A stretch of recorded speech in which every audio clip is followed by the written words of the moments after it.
भिवंडी लोकसभा महायुतीचे उमेदवार कपिल पाटील हे विजयाची हॅट्रिक मारणार असल्याची शक्यता शिवसेना शिंदे पक्षाचे नेते सुभाष पवार यांनी व्यक्त केली।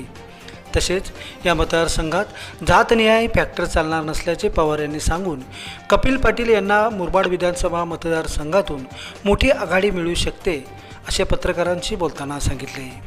जवळजवळ शेवटच्या टप्प्यामध्ये प्रचार आलेला आहे आणि महायुतीचे जे उमेदवार आहेत कपिल पाटील इथे तिरंगी लढत आम्हाला होताना दिसते। तुम्ही या निवडणुकीकडे कशा पद्धतीने बघता? तिरंगी बघता की दुरंगी बघता?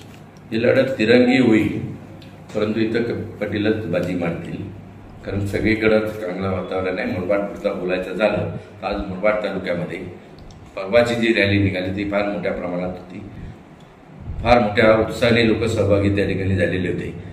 आजही आमचं नियोजन आहे सकाळपासून सगळ्या गटामध्ये आणि सगळ्या गणामध्ये प्रत्येक घरोघरी जाऊन पत्रक वाटण्याचा कार्यक्रम त्या ठिकाणी चालू आहे।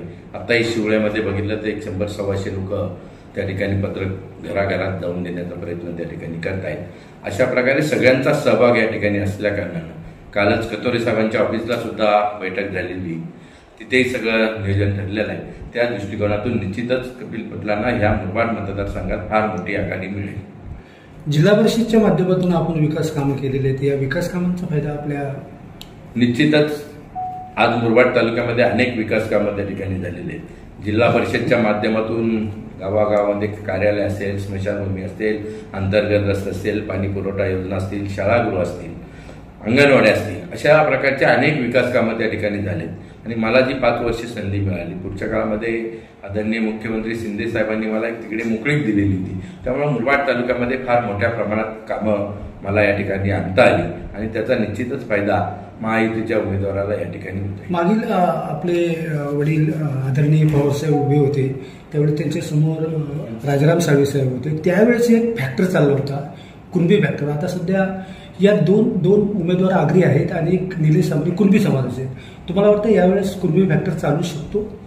नाही, मुरबाडचं राजकारण हे समाजावरती कधीच फिरलेलं नाही। त्यावेळेस सुद्धा साळवी साहेब होते, तरी सुद्धा जी आजूबाजूची गावं आहेत तिथेही साहेबांना, आपल्या पवार साहेबांना चांगल्या पद्धतीचं मतदान झालं होतं। माझ्यासमोर त्यावेळेस राजेश पाटील उमेदवार होते, तरी सुद्धा कोरावळे असेल, नंतर बोरगाव असेल, मानिवली असेल, ही माझ्या गटातली जी गाव होती इथं सुद्धा मला चांगल्या पद्धतीने मतदान झालं होतं। बोरगावला तर त्या ठिकाणी मला मताधिक्य मिळालेलं होतं, 136 मतं मला जास्त मिळाली होती। त्यामुळे या तालुक्यामध्ये आपण जर पाहिलं तर समाजावर मतदान काही त्या ठिकाणी जात नाही, विकासावर, रोजच्या संबंधावर आणि आपल्या कर्तृत्वावर त्या ठिकाणी मतदान होत असते। मला या ठिकाणी निश्चितच वाटतं की ह्या मुरबाड तालुक्यामध्ये कपिल पाटील यांना फार मोठी आघाडी मिळेल। कपिल पाटील यांच्या हॅट्रिकसाठी आपण आपल्या समर्थकांना काय आवाहन करू इच्छिता? मी मध्ये परवा भाषणामध्ये सुद्धा सांगितलं की आम्ही घटक पक्ष शिवसेना जरी असला तरी भाजपपेक्षा 2 पावलं पुढे जाऊन आम्ही कधीच कामाला सुरुवात केलेली आहे। ही सुरुवात व्हायच्या अगोदरच आम्ही या ठिकाणी बैठक घेऊन तालुक्यातल्या आमच्या शिवसेनेच्या सगळ्या कार्यकर्त्यांना त्या ठिकाणी सूचित केलेलं आहे, त्यामुळे कार्यकर्ते तेव्हापासूनच कामाला लागलेले आहेत। आणि आता तर 2 दिवसापासून सगळेजण एकत्रितपणे, म्हणजे घटक पक्षाचे सगळे, शिवसेना असेल, भाजप असेल, राष्ट्रवादी अजित गट असेल, RPI असेल, मनसे असेल, कुणबी सेना असेल, हे सगळेच जण त्या ठिकाणी एकत्रितपणे काम करायला लागलेले आहेत। आपली तयारी भावी आमदाराच्या दिशेने जाते असं म्हणायला हरकत नाही। आपण काम करतो, आपल्याला तुम्हाला माहिती पवार साहेबांची परंपरा आहे, आजही राज्यामध्ये त्यांचं नाव आहे। ज्यांचं काम आपण करतो त्यांचं प्रामाणिकपणे काम करतो।